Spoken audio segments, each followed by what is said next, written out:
Hello? Hello po. Good evening Hi! po. Good evening! Good evening po. Magandang gabi. Welcome to Petty Night. Welcome back din po. Na-welcome back pa nga ako. Anyways, what do I call you tonight? What's your name? CL po. CL na lang. Can you give me a better name? Like name? Kla. CLA. Yeah, Kla na lang. Wag nang si... Sige po, Kla. Oh. Anyways, ilang taon na si Kla? 30 po. 30. Anong pakiramdam na maging 30? Kasi alam mo naman ako, forever 26. Stress. And you're calling from where? Metro Manila po. Metro Manila. Anong parte ng Manila? Yes. Masawi din Manila po. Ano na? Masawi din Manila po. Medyo south area po ng Metro Manila. Alabang! Charot.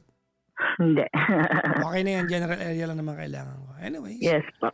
Anyway, si Kla ay 30 years old from within Metro Manila. Yes po. Anong ginagawa sa buhay ni Kla? Working po. Ano work mo? Online po. Online business lang po.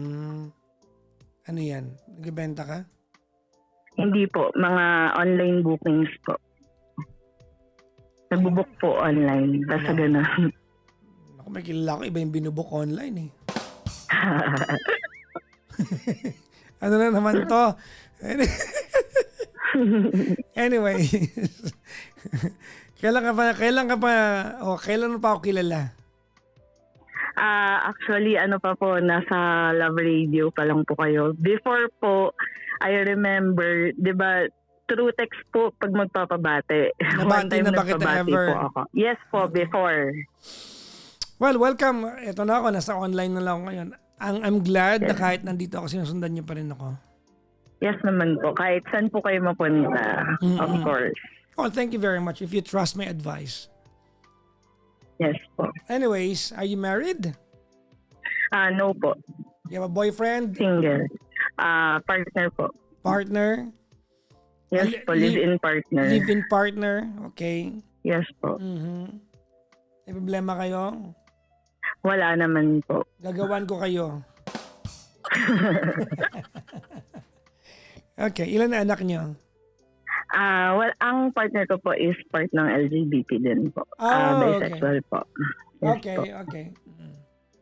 Alright. Matagal na kayo magjowa. 8 years. Pwede magtanong? Okay lang? Okay lang po. Okay. Nagka-boyfriend ka naman noon? Yes po. Bakla. Oh, talaga? Yes po. Okay. Alright. Yun bali po yung question ko. May kinalaman doon ang question mo. Apo, pero hindi naman po sa relationship namin kasi may anak po kami noon. Regarding lang po doon. Okay. Bali, ano po kasi, may anak po kami nung ex-boyfriend ko po. 9 years old na po siya. Okay. So, sa 9 years na yun, na nag-exist po yung anak ko, ako po talaga lahat. Kumbaga, dumating sa point na yes, nilayo ko po syempre sa galit about nung past relationship namin. Pero, pag kunwari Christmas, birthday ng anak ko, pag kinontak niya, okay lang naman po sa akin, hindi naman siya big deal. So, dito po, out of nowhere, last time po kasi napagalitan ko yung anak ko, tapos sa galit ko po sa kanya, kinontak ko po yung kaibigan namin, sinabihan ko po na sabihan yung tatay ng anak ko na sa kanya muna yung anak ko. Kasi parang sobrang burnout na po ako lately, anxiety, lahat nagsabay-sabay. Tapos, nung napagalitan ko po, kinontak po nung friend ko yung ex ko. Tapos niya, nakunin. Tapos pinapakuha ko po sa kanya that day. Ang sabi ko, kung kukunin niya po, wala po akong ipadadalang kahit anong gamit sa bata para somehow maging magulang naman po siya sa bata. Tapos ang sagot po sa akin is, bakit niya daw, padalan ko naman daw ng damit kahit papaano. So sabi ko, hindi. Sabi ko, bilan niya ng damit kung gusto niya. Hanggang sa sinabi, hindi na lang daw po kukunin. Okay. Tapos, after ilang days po, nag-chat yung kaibigan ko sa akin. Ang sabi po ng kaibigan ko is, gusto daw po hiramin ng tatay yung anak ko. Tapos sabi ko, okay lang naman po. Before po kasi na nag-usap kami, okay naman po ako sa ganung sistema kung willing po siya kunin yung bata or hiramin. Ang point ko lang po is yung sa sustento. Ang gusto niya po kasi mangyari is magsustento po siya ng 1,000 every 15, every katapusan. Tapos parang sa part ko po kasi, yung 1,000 po is kinikita ko lang ng isang araw. Hindi naman po sa sa work ko po kasi, kumikita po ako ng 1,000 a day. So sabi ko po, anong gagawin ko sa 1,000 niya? 9 years old na po yung anak ko. Parang wala, yung 1,000 po kasi ngayon, once na nagastos mo lang, mabilis na po siya ubusin eh. Tama ka. So, di ba po? So, ang point ko, yung anak ko po nag-aaral. Yung 1,000 sa ilang days lang po yun sa pagkain pa lang. Tapos ang sabi ko po, mag-usap kami ng maayos na kung gusto niya hiramin, may amount po ako na sabi ko nga po sa kanya kahit 3,000 every cut-off lang, hindi naman po ganun kabigat. Sabi ko, walang problema sa akin sa paghiram. Regarding po sa paghiram, okay lang naman po. Pero hindi, kasi malaki na rin po yung anak ko. Sabi ko, if ever, tanongin niya rin po yung bata kung okay sa bata. Kasi 9 years old na po yun. Parang sa 9 years, hindi naman po siya nag-e-exist sa buhay ng bata. So, hindi ko rin po alam ano magiging reaction ng anak ko once na bigla siyang nagparamdam ulit.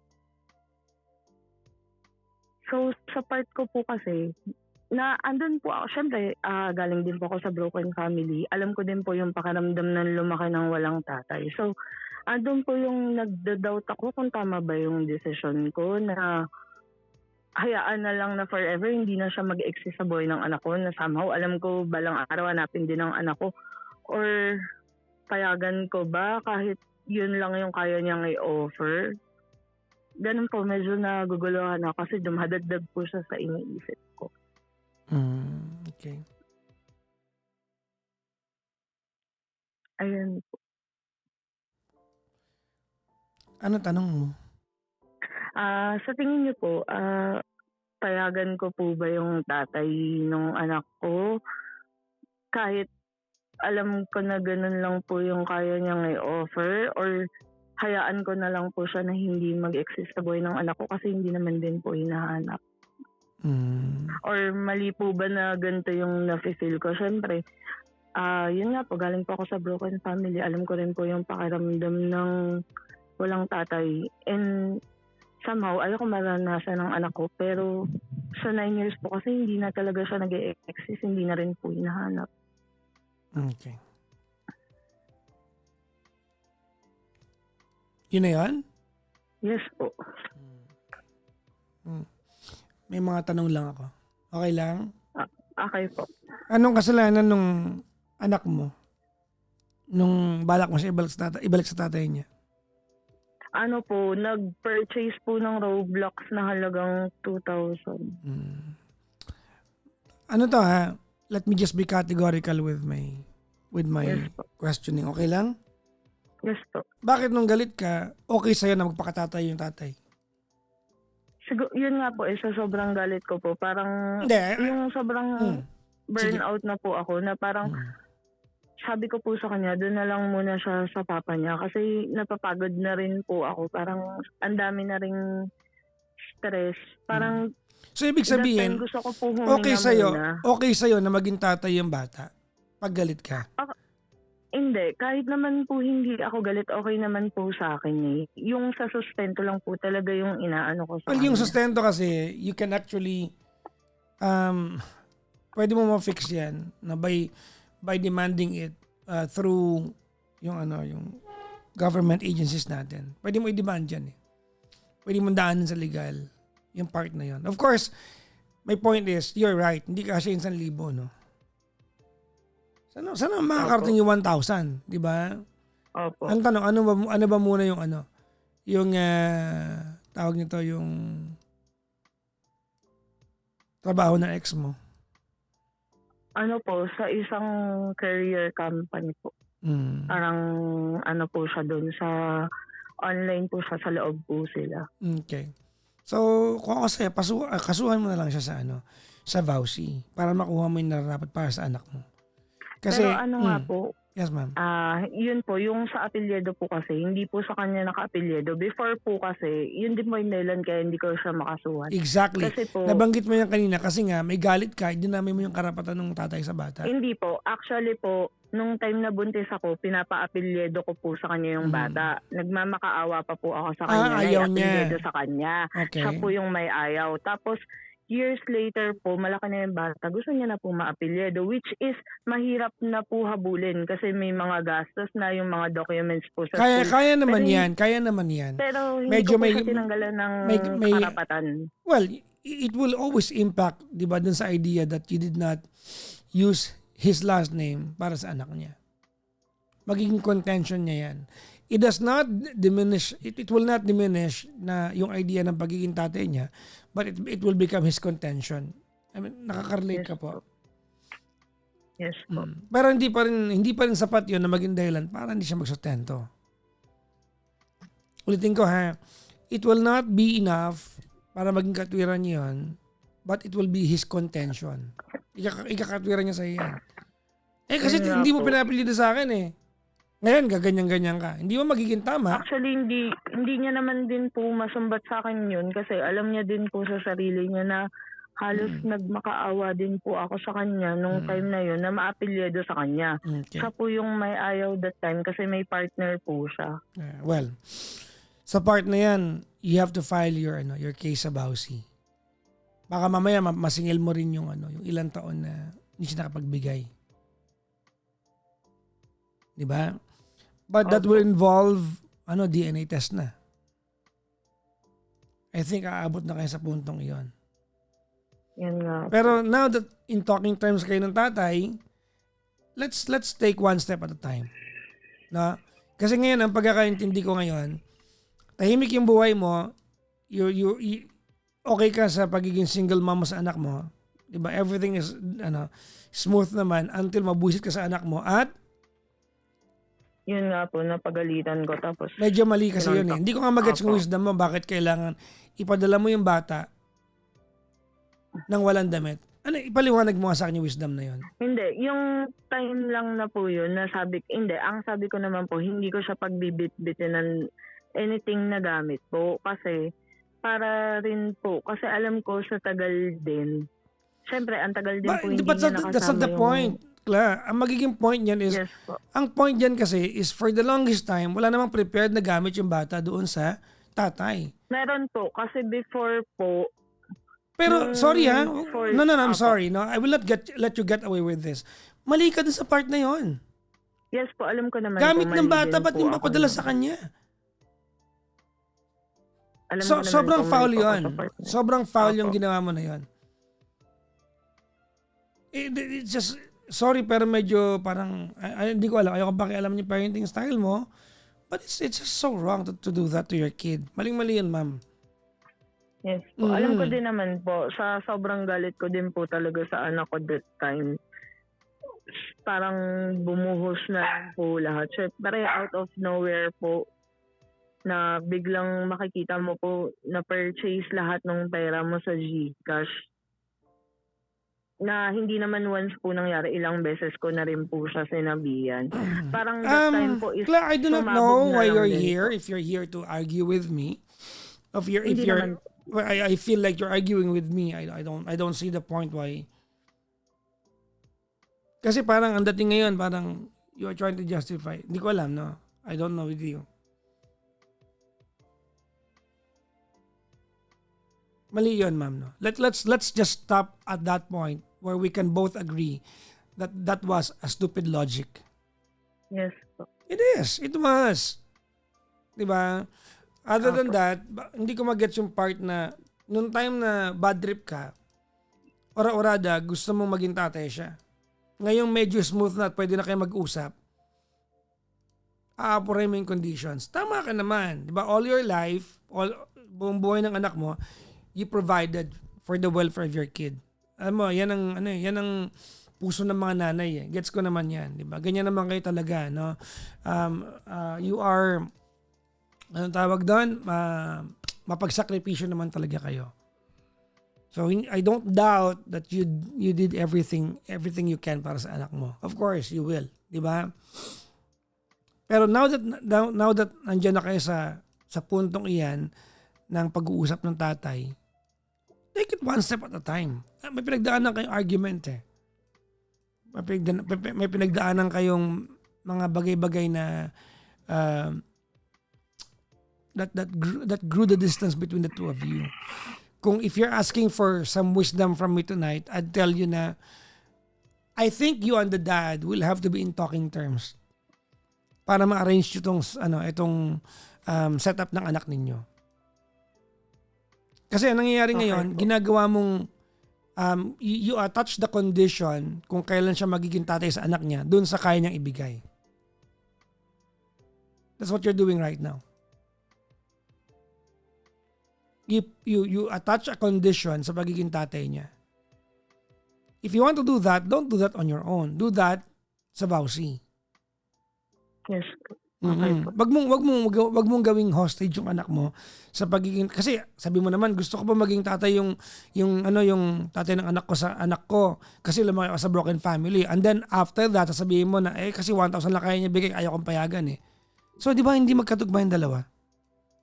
Yes po. Yun nga din po kaya medyo na po. Now that nandiyan na kayo sa puntong iyan, try nyo mag-usap. Alam mo, marami ang na-accomplish ng mga taong kaya mag-usap. Let's ask yung legitimate questions tonight. Let's answer pala. Number 1, was he a good father to your kid? Of course not. Maliwanag naman eh. Di ba? Pinangatawanan mo yung pagiging nanay at tatay. Di ba? Palakpakan natin si class apart na yan. Cute yun at saka sobrang very good ka sa part na yun. Di ba? Kaya nagigats ko rin, may mga time na napuno ka sa anak mo. Siguro pressure ng buhay. Iba kasi kapag ang pinag-uusapan na gastos na, di ba? Medyo, lalo kapag making ends meet tayo, medyo may busit factor tayo. Gets ko naman yung part na yon. Were you a wonderful mom to your kid? Of course, yes. Kahit siguro may mga moment ka na yung anak mo gusto mong paalisin muna para sa tatay. Hindi ko nga mag-gets bakit ka lang dumaan sa kaibigan mo eh. Naka-block po kasi ako dun sa Facebook nung ex ko kasi nagsiselos po yung jowa niya sa akin. Oh, well, kailangan yung masettle yung part na yan kasi may anak kayo eh. Yan din po yung isang reason na sabi ko nga, if ever na gusto niya po, kausapin ako regarding nga po sa paghiram ng bata, kako, sa akin po siya mag-direct. Tama naman. Now, may gusto akong pag-usapan tayo. Ready? Yes po. Okay. Ilan taon ka na, ma'am? 30 po. 30. Siguro safe ng pag-usapan na sa part na to. Ilan taon yung anak mo? Isa po. Ilan taon yung anak mo? 9 po. 9. I don't know if you'll agree with me sa part na to. Kasi ito yung mas malaking concern ko eh. Alright? Okay po. I hope we can both agree that the 9 years old today are different from the 9 years old 10 years ago. Yes po. Iba na yung mga 9 na taong gulang ngayon kumpara sa 9 na taong gulang nung 9 na taong gulang ka. You agree with me? Yes po. Yes po. Okay. With that being said, you cannot just do that to your kid. Yung parang palalayasin mo siya. At will. At magiging remedyo mo yon kada mabad trip ka sa kanya. Alam ko na nabanggit mo kanina na Ilang beses niyang ginawa, kinausap mo siya, ginawa pa rin niya, 2,000 ginastos niya. Nakaka-bad trip yung part na yun. But asking your son ba or daughter? Son po. Asking your son to move out of the house without the things na gamit niya. Kasi yung mga gamit niya, hindi mo gamit yun. Yung hindi mo papadala, gamit niya yun. Obligasyon mong i-provide sa kanya yung damit, sapatos, medyas, salawal. Obligasyon mo yon sa kanya. Obligasyon yung dalawa yon. Hindi mo pa pwedeng ipagdamot sa kanya yon. Wala ka sa lugar para sabihin, wag mo dalhin yung mga gamit mo. Gamit niya yun, hindi mo gamit yon.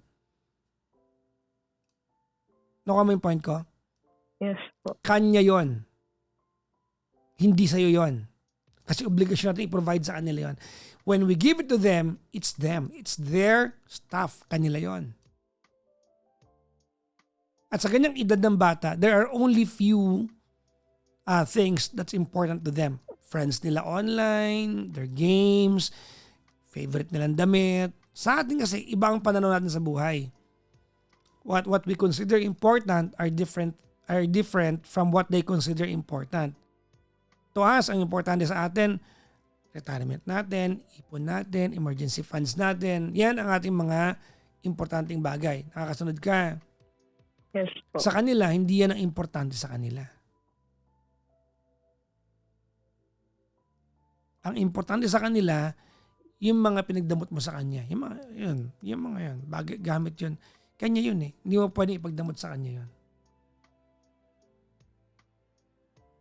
So, with that being said, I hope you treat your son in a manner that will not, okay yung magalit sa anak, okay lang yun. Pagalitan mo sa bayo, pag mo kayong pinapalayas mo siya.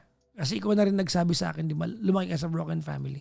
It's really devastating for anybody to feel that a person is unwanted kasi nagkamali. Bata yan, magkakamali yan. Pangaralan mo, pagalitan mo, bakit naman hindi? Pero yung katotohanan, yung pakiramdam na parang papalayasin mo siya. That's way over the top. Kasi yun talaga yun eh. Mantakin mo, pati damit hindi mo pwedeng padalan. That has nothing to do dun sa kakayahan ng tatay na mag-provide ng damit para sa kanya. Wala sa tatay yung impact. Pag pinadala mo yung bata dun sa tatay na walang dalang damit, nagagawa naman ng tatay ng remedyo yun eh. Pero yung pakiramdam ng bata ang iniintindi ko.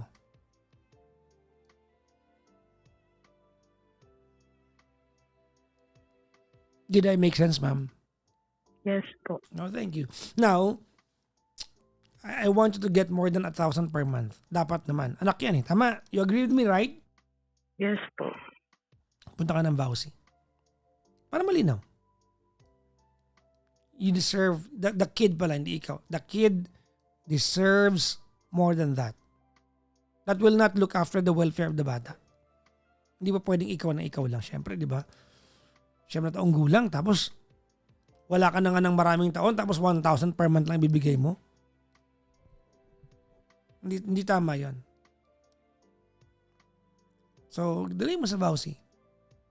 Yung nga lang, may mga, I don't know kung anong parameter ng vowsy. Baka hingihan ka ng DNA test or whatnot. Kasi hindi nakapilido sa kanya eh. Did I make sense, ma'am? Yes po. Yun lang, I guess. Ano pang tanong mo, ma'am? Yun lang naman po. Sobrang naguluhan lang din po talaga ako nun. Pero, yun nga po, sabi nyo, idadaan ko na lang po sa legal way. Oo naman. Kasi, naisip ko, rin po kasi, nung sinabi din po talaga sa akin na yun lang yung kayang ibigay, parang sa isip ko, hindi naman din po deserve ng anak ko. Tsaka, parang hindi naman kami nanlilimos lang. Parang ang point ko po kasi anak niya naman po yun. Oo naman. Dapat talaga. Sa part na yun, wala kang kamali-mali dyan. Siguro yun lang, ma'am. No? Yung part lang na parang pinalayas mo yung bata. Yun nga po. Alam ko din naman, sobrang mali din po talaga ako nun. Kaya after din po na nag-sorry din po talaga ako sa anak ko. Kasi sinabi ko rin po sa kanya sa sobrang galit ko din po. Siyempre, kahit naman sabihin mo po kumikita ka ng gantong amount a day, siyempre, yung panggastos po namin araw-araw, yun din po yung ina-explain ko sa kanya. Tama naman, ma'am. Mahirap talaga yun. No? Tsaka sinabi ko din naman po na lahat naman din po ng gusto niya, binibigay ko din naman po. May time na pag gusto niya po ng bumili ng Roblox, pumapayag naman po ako. Pero sana hindi nga po sa ganong way po at ganong kalaking amount. Well, Hindi naman, sa part na yan, kaya hindi ko na pakikialaman yan because I think apo. you know how to discipline your own kid. Hindi ko nga alam bakit may access yung anak mo sa Gcash mo eh. Actually po, ano po kasi, personal phone ko po yun. Tapos ang ginagawa niya po, dina-downloadan niya po ng Roblox.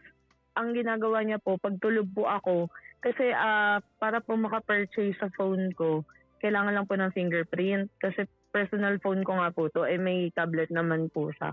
Ang ginagawa niya po, pag tulog po ako, fini-fingerprint niya po, kinukuha niya po yung kamay ko. Yun po yung reason. Ay, Ngayon nako. po, hindi ko po ma-unlink sa GCash sa phone ko kasi kailangan po magkaroon ng bagong payment method para po matanggal. Kaya after po nun, ang ginagawa ko, lahat po nang nasa GCash ko, tinatransfer Pwede ko mong po ano sa yan. bank. Pwede mong i-unlink yun. Hindi totoo na kailangan ng bagong payment method. Nag-try po ako ilang beses na. Ang lumalabas po sa Apple din, yun po, kailangan po ng, kasi may mga apps po ako na naka-auto link po, katulad po ng mga Netflix. Di ba merong Roblox sa account mo? Tama, di ba? Apo nga, apo. So you have the Roblox in the same phone which you have the Gcash, tama? Yes po. Andun lang yun, ma'am. Kaya mong gawin yan. Sa Roblox mo siya yan. Sige po, i-check ko na lang po. Well, sa part na yan, kailangan mong kausapin yung anak mo. Kasi medyo kalokohan ng bata yan. Today, yan lang ang kupit na gagawin niya. Balang araw, gets mo? Opo, yun din po yung sinabi ko din po sa kanya. Yun din po yung isang reason kaya din po ako nagagalit sa kanya. Kasi nga sabi ko po, kung nagagawa niya yung ganun, balang araw, mas worse pa yung pwede niya pong magawa. I Yun agree. po yung ine-explain ko sa kanya. I agree with you. Tama ka sa part na yan. Tama ka sa part na yan. Medyo, you have to have a heart-to-heart talk with your kid. Now, one last suggestion. Ready? Yes po. Okay. I don't know if you'll agree with me. Kasi ayokong panghimasukan yung pagiging nanay mo sa part na to. But if you can, send your kid to his father with all the things that he may need. Just to start building up yung relationship nila. Alam mo kasi, maling-mali na walang relasyon yung dalawa. No? But, human beings, it will take time for them to warm up to each other. Pag dumating yung time na nagbibigay na yung lalaking yan sa anak niya, we don't want it na binibigay niya to dahil lang obligasyon niya.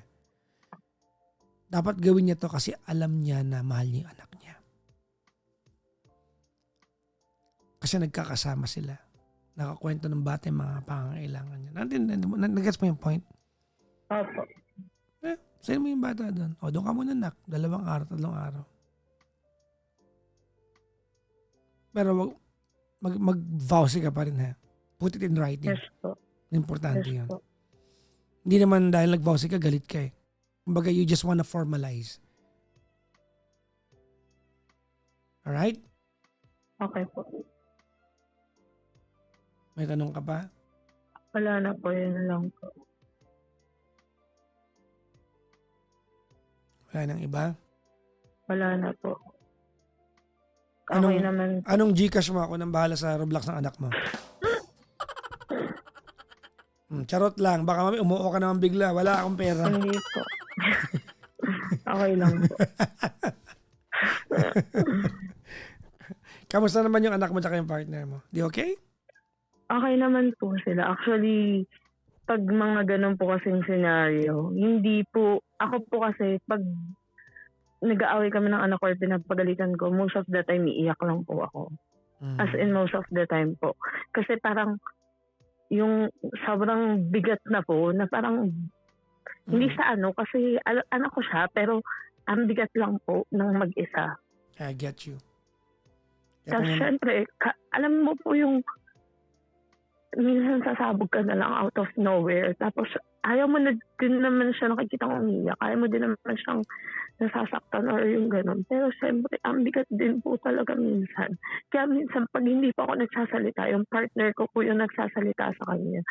Na yung mami mo, naghihirap, ganito, ganyan. Tapos ikaw ganyan lang ginagawa mo. Well, sa part na yan, Kasi, discard niya na yan. Ayokong pakialaman niya. yun Kasi, nga po. syempre, sa inabahaba ng panahon, 8 years mo ng partner niyan, kumbaga alam na rin niya kung paano Yes po. kausapin yung anak mo. Yes That po. nobody can Sobrang, tell you how to deal with your kids sa part na yan. Well, good luck po. Regards sa anak mo, ha? apa, Okay? okay po. Huwag ka nang umiyak. Ano ka ba? By the way, Hindi, sobrang ano lang po, bigat lang po talaga ng lahat. by the way, I'd like to say I'm proud of you. Mga single Thank moms, you po. people like you, mga single mom, sobrang proud ako sa inyo. Dapat nga, nilalakihan yung kulungan sa Pilipinas para ikulong yung mga walang kwentang tatay. No? Yung sakripisyo mo, medyo lalawakan mo lang ng kaunti. Alam ko nakaka-bad trip yung part na 9 years, tapos biglang tatay ka na agad dahil gusto mo na. Alam ko nararamdaman mo yan. Tama, mali? Yes po. Well, that's that. Sa lahat mo ng single mom, so proud of all. Sa inyo lahat.